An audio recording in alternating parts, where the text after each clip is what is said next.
everybody. Thank you for checking out Tactical Scrubs. I have a good friend and colleague with me today, Mr. Doug Melia. And I found out about Doug, who is a use of force specialist through his restraint company that he owns. He owns what I believe to be probably the best version for restraint out there, the most modern version. And he's doing it in all types of places. So I was really excited when he agreed to come on the podcast and tell us about what he's doing and how we can get in touch with him. And he is actually coming across the pond. So Doug is one of our wonderful UK partners, and he's actually coming across the pond shortly here, right? January, you're headed here? January the 17th, I'm in Fort Myer working with the corrections, and then I'm off up to Tulsa, and I'm told it's not Tulsa, it's Bartlesville. So I'm working with Grand Central Mental Health and a guy called Jim Waring, he usually comes out here, but I'm going out there. So yeah, excited to be putting some roots down. Yeah, I'm excited for you to come up. I think we're going to try and drive up there to meet you, either one of the places. I think either we're going to go, Florida or another location, but I think probably that mental health area would be the best area for us to pop in and just say hello. And I'm excited to see your product in action and the training. So tell us a little bit about you, Doug, and about how you got into this space and how you even got to the point where you felt like you needed to invent something like these new restraints. So I suppose it starts when I started doing martial arts quite young in my childhood. That was where the physical skills came from. And then I left school and they were running a GCSE PE program. So you could choose to do sports instead of sporting activities. Now, I wasn't particularly into football or basketball or hockey. So I submitted some martial arts techniques and I got an A. So my instructor said, well, maybe we're onto something here. Maybe we could start teaching martial arts as an option. So in the daytime, my instructors, they would do self-defense courses for nurses. They would do advice for teachers. They'd do personal safety workshops. And we started teaching karate and judo. So it gave children a different option, but it also got kids back into the classroom who were just disaffected by the curriculum. Kids that didn't particularly like the teachers, didn't like the classrooms. It got them to a different space down the road in a sports centre or a church hall. We were young, I was younger then, we were young, dynamic instructors that people sort of looked up to. And there was a couple of ex-military guys on the team as well. And cool.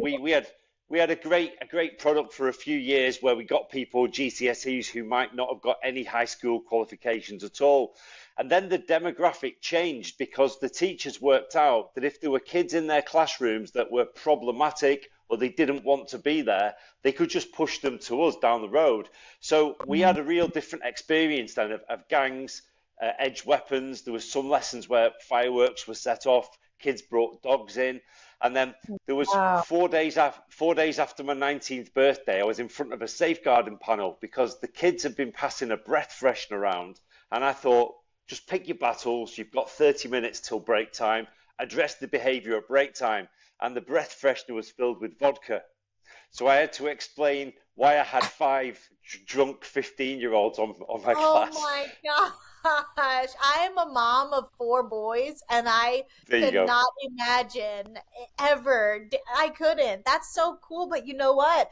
I feel like that gave you the experience of seeing somebody who's not emotionally mature enough have these large emotions that they're trying to deal with, and how you could help manipulate their own insecurities to help you. I think that gave you a great background in at least managing, pediatric behavioral health and mental health for sure.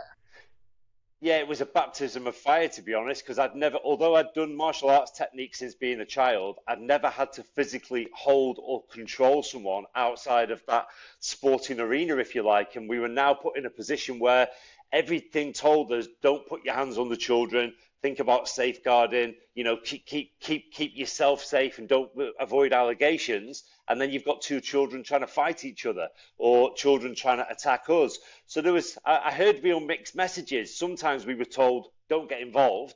And then other times they'd say, no, you must do something, you must put your hands on him. But we had no training.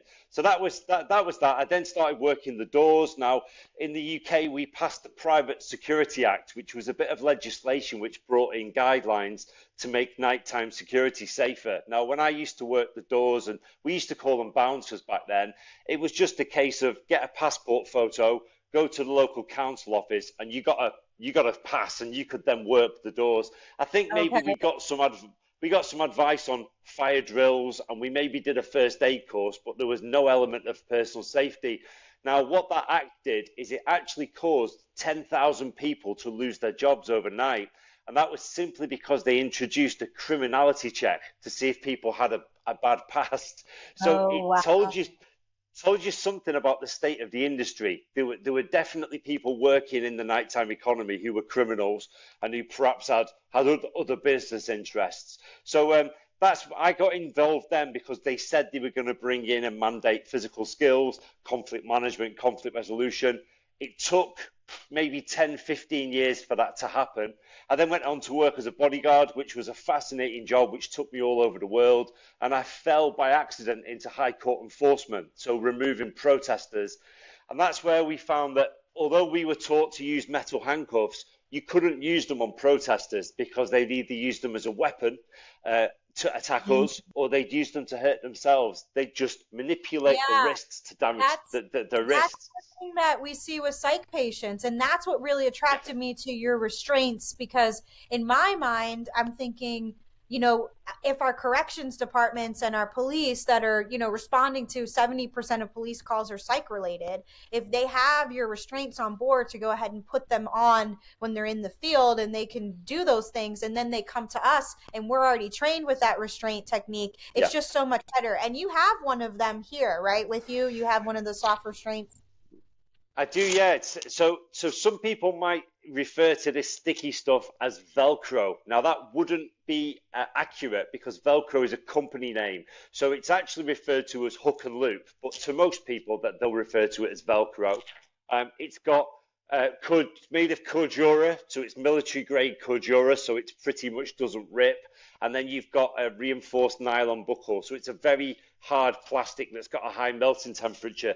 And that's it really. And the idea is it fits around someone's wrist and then it's joined. And then the only locking mechanism is an extra piece of hook and loop which sits across the top. So one of the first things that people say when they see me put them on or I put them into them is they say, okay, well, that works and it's strong enough, but I'd just get my way out of it. I'd just bite my way out of it. Now, there's no locking mechanisms on the cuff purposefully so that people aren't left unattended. We've already got metal cuffs and we've got bed restraints and things like that, which fasten people and fix people.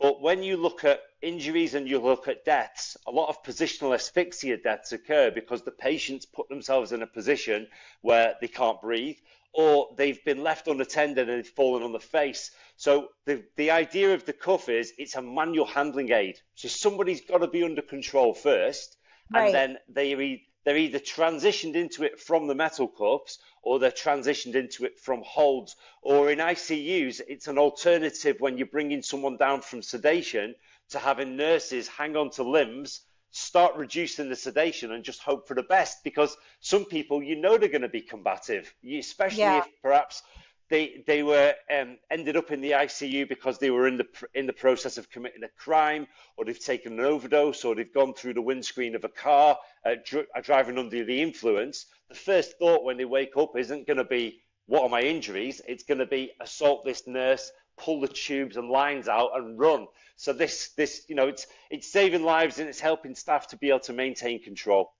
And I like the idea that it's not supposed to be a plug and play. Here, put this on and Yeah, walk away. Because anytime that exactly. we're restraining somebody and we have to restrain them, I think that from a healthcare perspective, I mean, I love talking to you, Doug, because I don't even have to explain the scenarios because you know them all because you've been in the industry so long and you're doing so well over there. And that's one of the things that when I was looking at surrounding myself with experts, especially in regards to use of force, I was like, Doug knows what's up. Like, I don't have to spend all this time telling him, well, this is where I'd like to use this technique and this is how I'd like to use it. You just know from being there. And I think these types of restraints are practical when we're handing over care.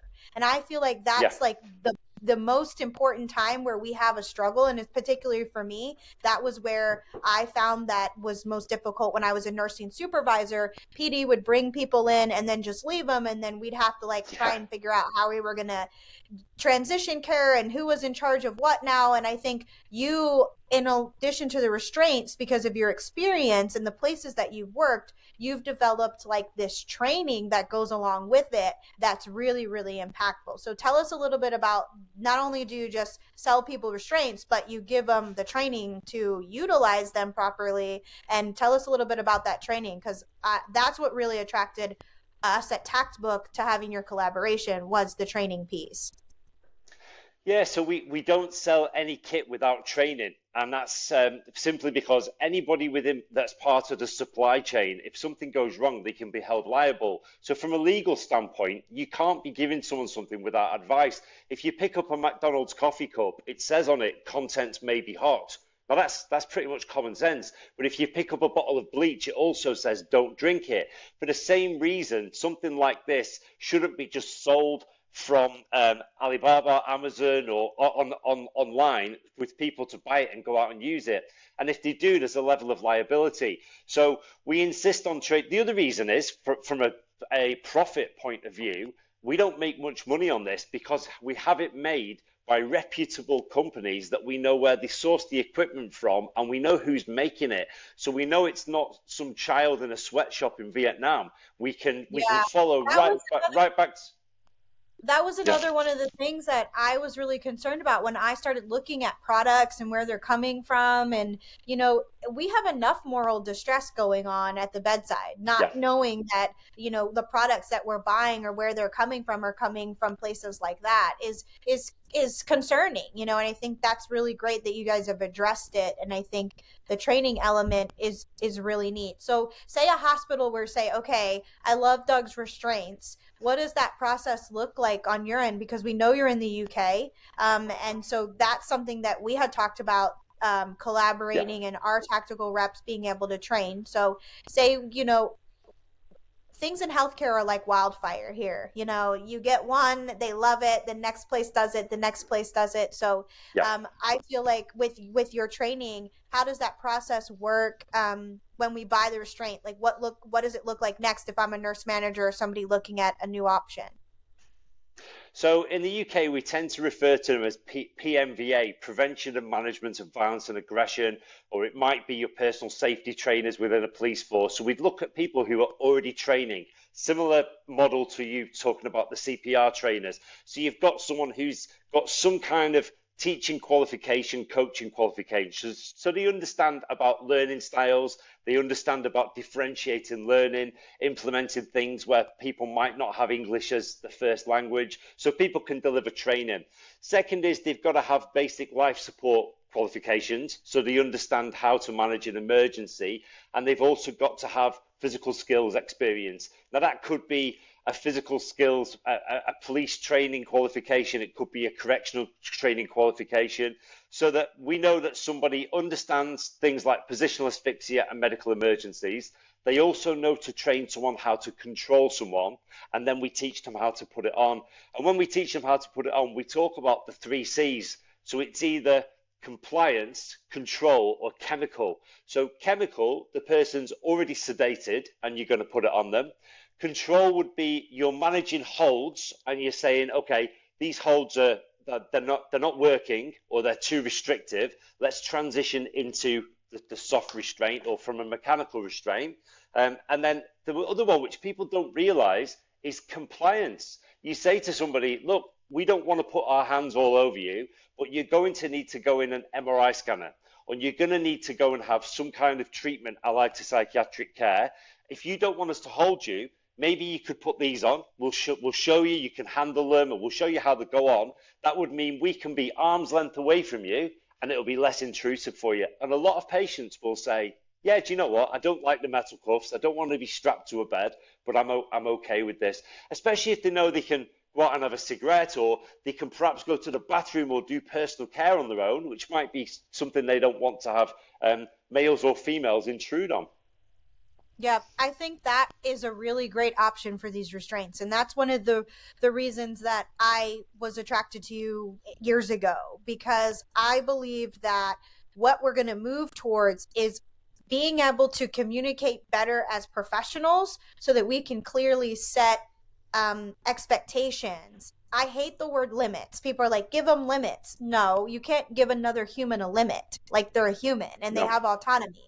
Just because they're a patient doesn't mean they don't have patient rights, but we can help guide their decisions. And I feel like this is a great soft middle ground between, okay, this person, in my case, in the ICU, in the neuro ICUs and trauma ICUs, they may have cognitive issues where they truly don't remember that they're not capable of, they might be trached and they're like, I don't understand. Yep. So it's a much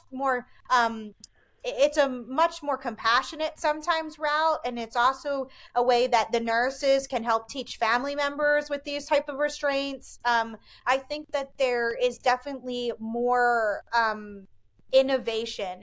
I liked on your website, it says something about it's not a new thing. It's a reinvention of something. Yeah. It's not even just an increase in what we've got. It's completely new. The concept is completely new. And I think that when we do TAC training, we start out by making sure that anybody on that CPR level can identify safe physical tactics and unsafe physical tactics, because Yeah. I have never once in a hospital had training on asphyxiation from holds.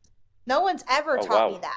that. Yeah, that's No. stuff that we had to learn and seek out on our own, and it's not standard training. And then you're expected by sometimes the security officer says, you call them and you're like, I need you to hold them down. They're thinking that we've already done this big assessment of the 3 C's Yeah. and determined and now they come in. They don't know that we had no idea. We just know that we have to try and give them, a shot, or we have to try and get a pill down them, or whatever we're doing. So I think that this is a great opportunity when we do restraint training and we look at new restraints for the new year, that meet our workplace violence prevention committee requirements and regulatory requirements. I think this type of restraint should be what is recommended, not the traditional way that we're doing things, because restraints are very frowned upon here. We are told to use restraints at the last possible minute. If the patient has already hit you, then you can use your restraints. And I think that's totally the wrong way of thinking about Yeah. doing this. It has to be, how can we assist them in their compliance? Are they even capable of negotiating that with us? If they're not, then what is that next level of restraint? And you have all types of different styles of restraint. You have like a waist one, you have, Yeah. the arm ones, you've got a sling now. Tell us a little bit about the sling. So all the products they're based on existing products that our clients and the people we work with have said we could just do it changing this way or changing that way. So they've evolved based on the need from clients, which I think is a really, really important thing, because sometimes your big companies, they can run away with ideas of things they want to do, something that looks cool or something that they have a favor over.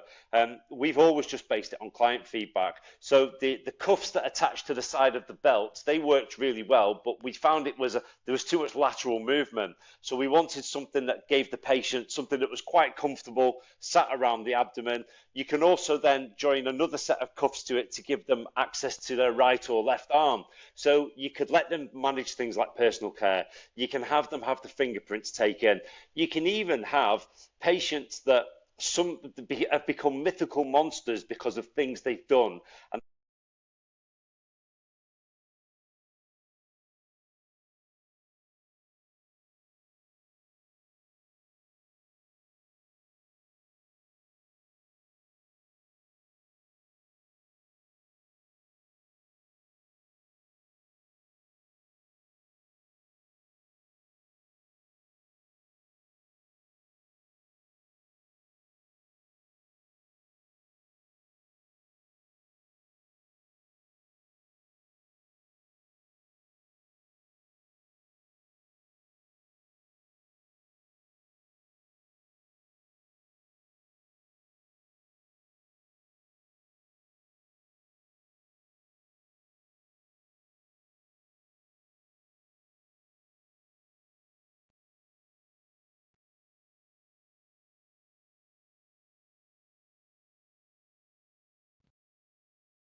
Oh,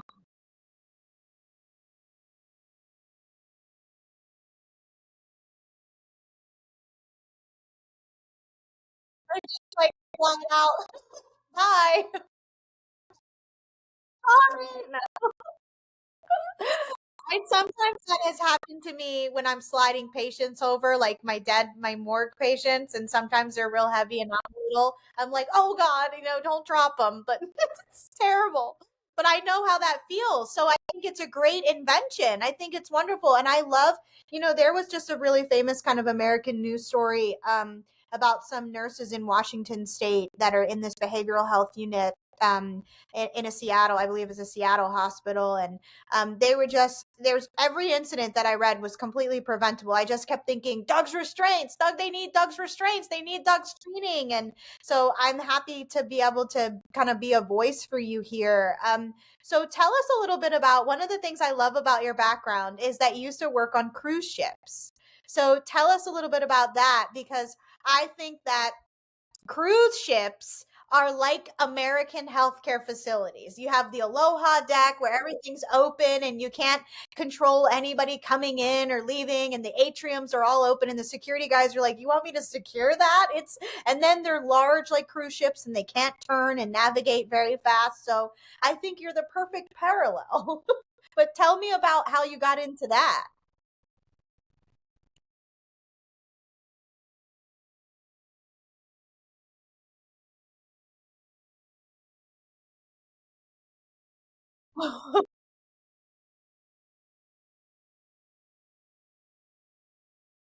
Oh my.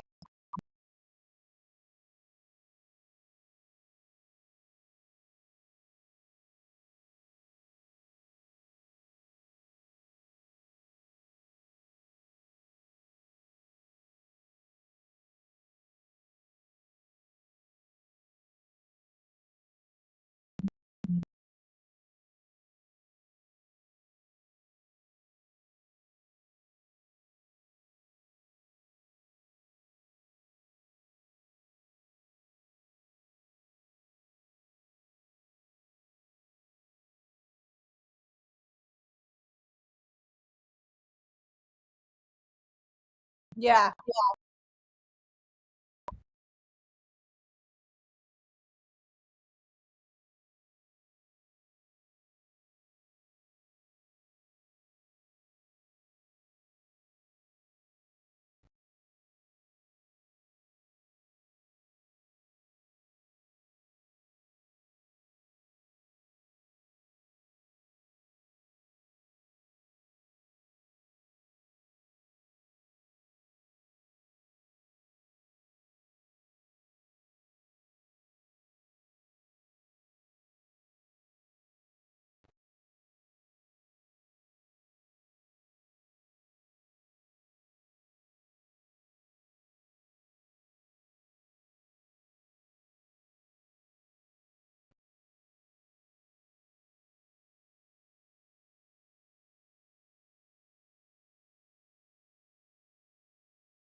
I was gonna say, how is that set up on a ship? Like, now I'm thinking, I'm like, it's like having a small community hospital or a large community hospital out in the middle of nowhere. You don't have police, you don't have access to anything.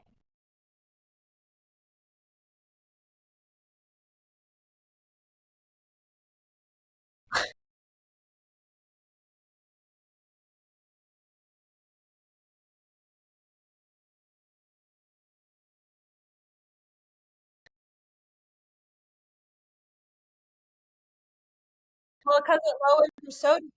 Yeah, it lowers your sodium level and it causes psychosis. So a lot of our patients that have these behavioral issues have wacky sodium levels, and that's what causes you to be nuts. So like they're literally on a ship full of people have are full of substances. They can't go anywhere. They have limited security. Doug, this is why I talked to you. I was like, Doug knows what it's like to drive to be on the Aloha deck trying to secure all these people. Like you're perfect for healthcare security.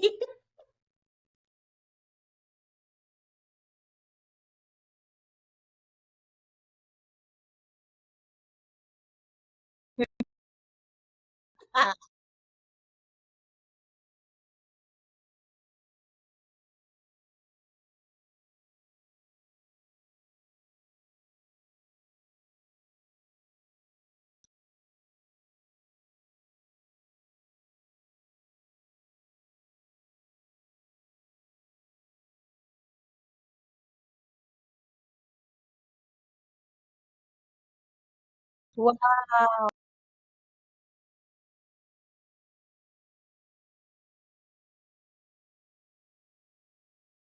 Wow.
Yep.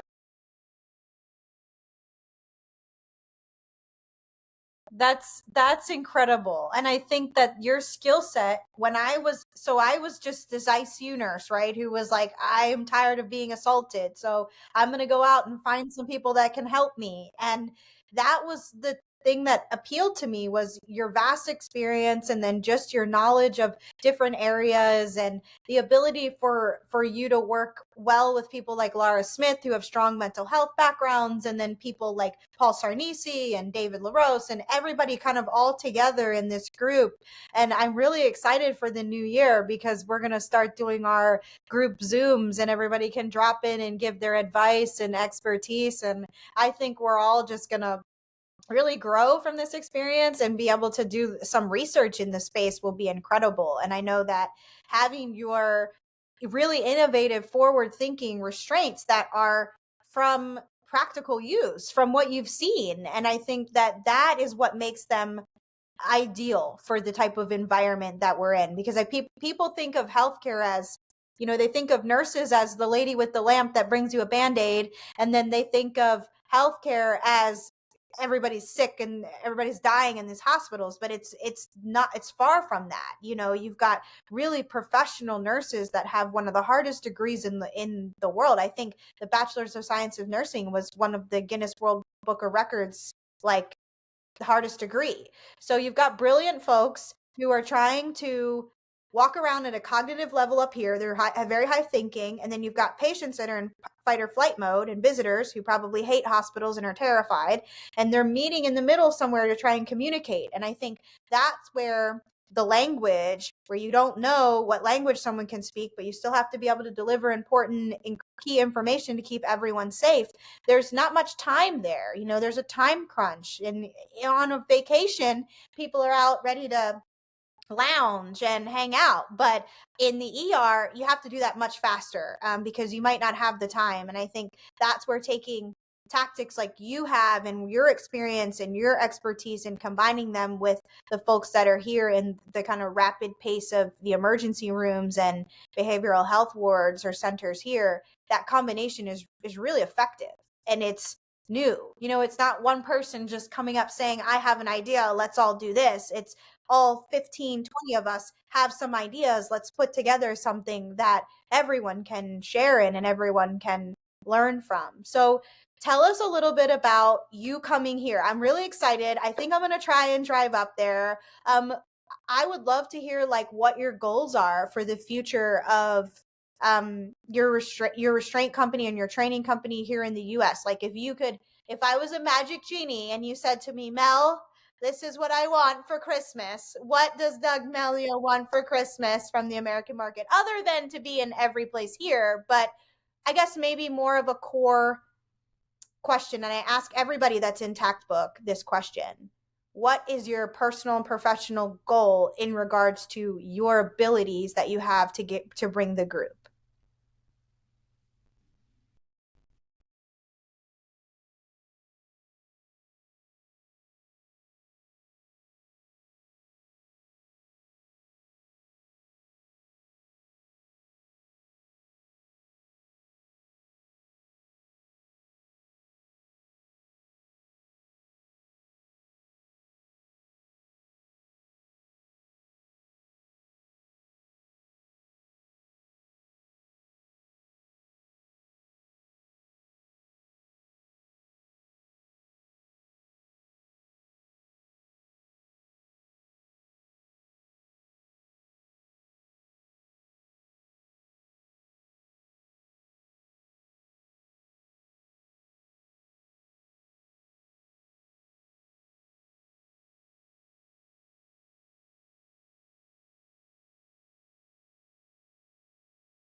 I think there was some of that here too. And I think here in the US, we're much more on the we'll strap everybody down as opposed to giving them the appropriate chemical restraints. And I think it's just because of a lack of knowledge. And that's one of the things on the side of Tact Book where we're working on doing that chemical algorithm and trying to think of something like ACLS to give them a baseline protocol to at least provide safe care for everyone involved. And I think that's where learning from the UK partners and that change of approach is really important.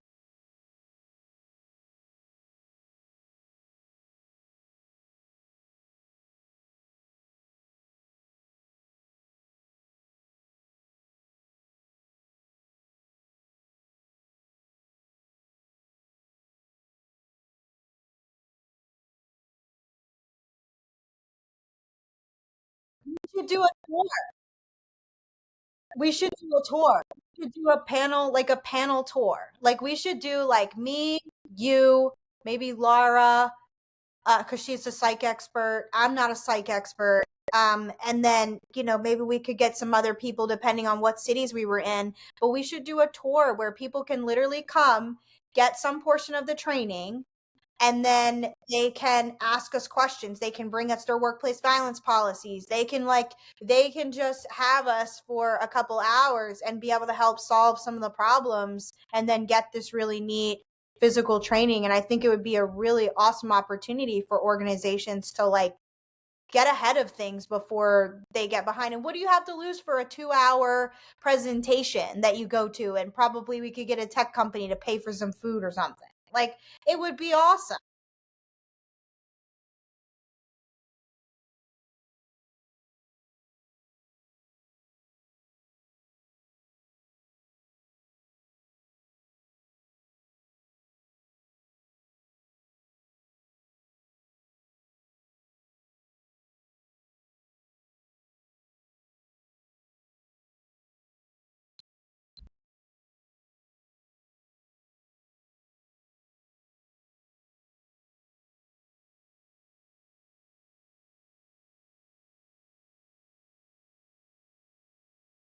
Mm.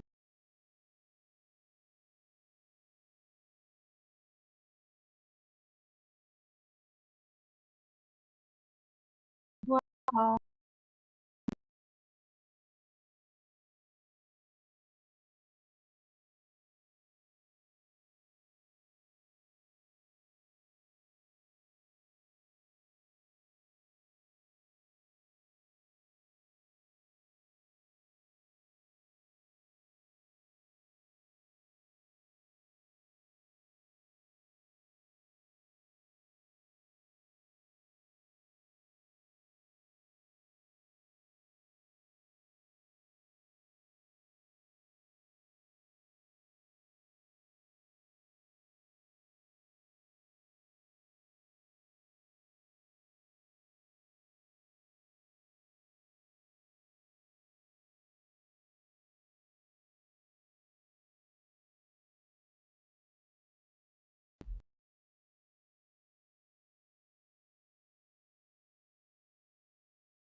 Full?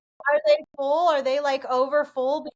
The ones here, they have those here. They're like psych areas in the emergency room, and they're so full, and we can't get any beds because there's nowhere for them to go. They have telehealth psych where they wheel a computer in, and like some doctors on there trying to look at this patient who's covered up with a blanket and do an assessment on them. I'm like, what is that? Like, you're paying money for that? That's so ridiculous. And then I call and I'm like, hey, this is my assessment. They're like, well, you're just a nurse. You don't know what you're talking about. And if we had a standardized approach where we were documenting behaviors and we were documenting what was going on, you just fax that to the behavioral health person and you get the right stuff there in your hospital ordered via your pharmacy. Like, it's really not conceptually that hard.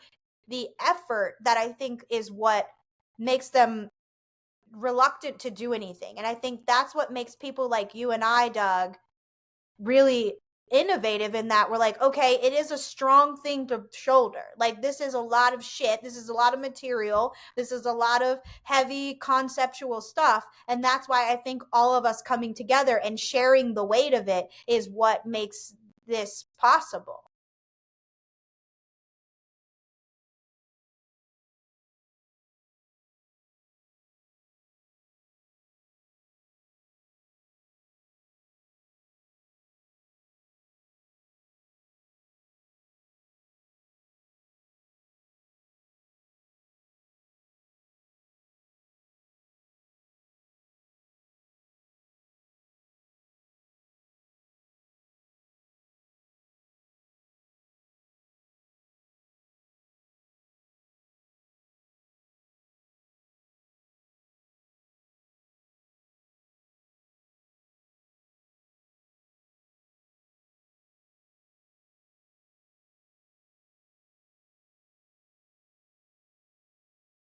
Yeah, yeah. And I think, the IHSS has this large collection of people that are coming together, but I think that them being so large now of an organization makes it difficult for them to move swiftly, and I think that's one of the elements of us being kind of smaller and having one standard mission, right? Just get the training to the people that need it as soon as possible. Like, there is no other fluff and frill that we're trying to do. Like, that's literally all of our joint mission together. And so I think what you're doing is incredible. I think that first of all, you could go off and work on cruise ships and go to visit elephant sanctuaries. And here you are talking to little old Mel, okay, about this. So I think your commitment to wanting to make a difference is really impactful. And I think that was the purpose of my podcast, was to let people that are out there in the healthcare world know, nurses and doctors, especially ED physicians. Like, ED physicians, you have a contact, Doug Melia, reach out to us, get him in your hospital. I mean, I would say that for the amount of friction that it takes to get into a hospital, Doug and I have enough experience to ease that friction. Our team has enough experience to ease that friction completely, whether it's legal compliance, whether it's, SOP development and policy development. Like, don't let that be a barrier to you bringing something new into your organization. We will help you take care of that. We just need you guys to put us in front of the people to say yes. And that really isn't a hard sell when you look at the other things that are happening. I mean, the lawsuits and the OSHA lawyers are calling me left and right nowadays. Mel, would you like to be a witness on this case? Mel, would you like to do some expert content? And the more security footage I review and the more things I look at, I'm like, oh my gosh, like, there is a lack of use of force. And so for a nurse, I never really knew what use of force was. No one ever told me that. That's a term I learned from security, and I learned that there's a continuum and there's policies and procedures and stuff. So I think that for a security director who has no experience in use of force, or has very minimal experience or policing experience, which is totally different than working as a bouncer or on a cruise ship or as an executive protection professional. That's a totally different style of use of force. It's like music. I tell people use of force is like music. There's jazz, there's like rock, there's like, country music. They're all different approaches, and they're different types of personalities that require those approaches. And so the more types of personalities that you can get in front of, like you being in the cruise ships with 30 different cultures and languages and alcohol and all those other elements, you understand. You like all the types of music, Doug. You're a music connoisseur.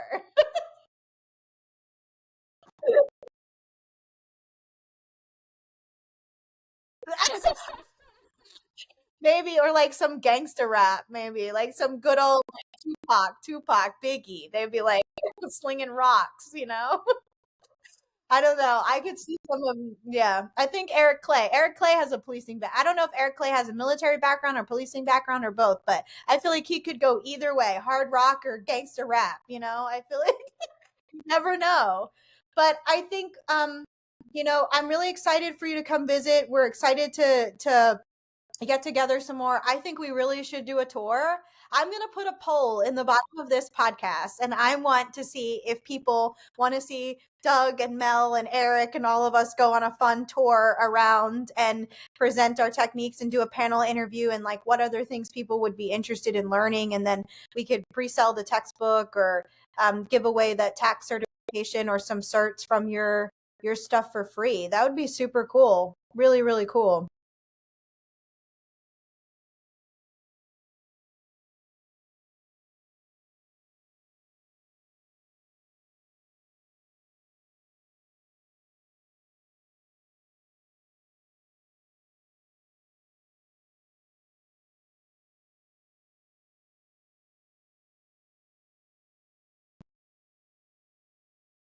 Yeah.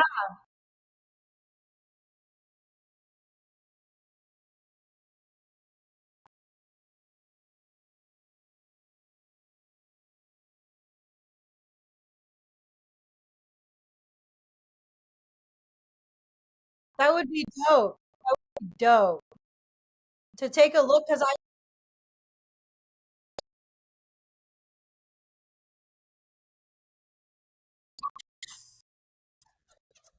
you'll have to come to Texas and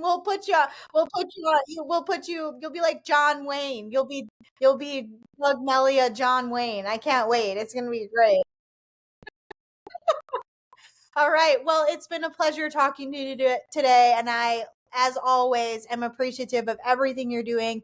Like I said, you could be out in an elephant sanctuary, but here you are helping us and trying to help us over here in America, Canada, and, South America. We have viewers from down there that may be interested in this. So, as always, I can translate it into Spanish for you and we'll get you where you want to go. So, I appreciate everything you're doing and I look forward to seeing you soon. And if anybody wants to get in touch with you, how do they get in contact with you, Doug?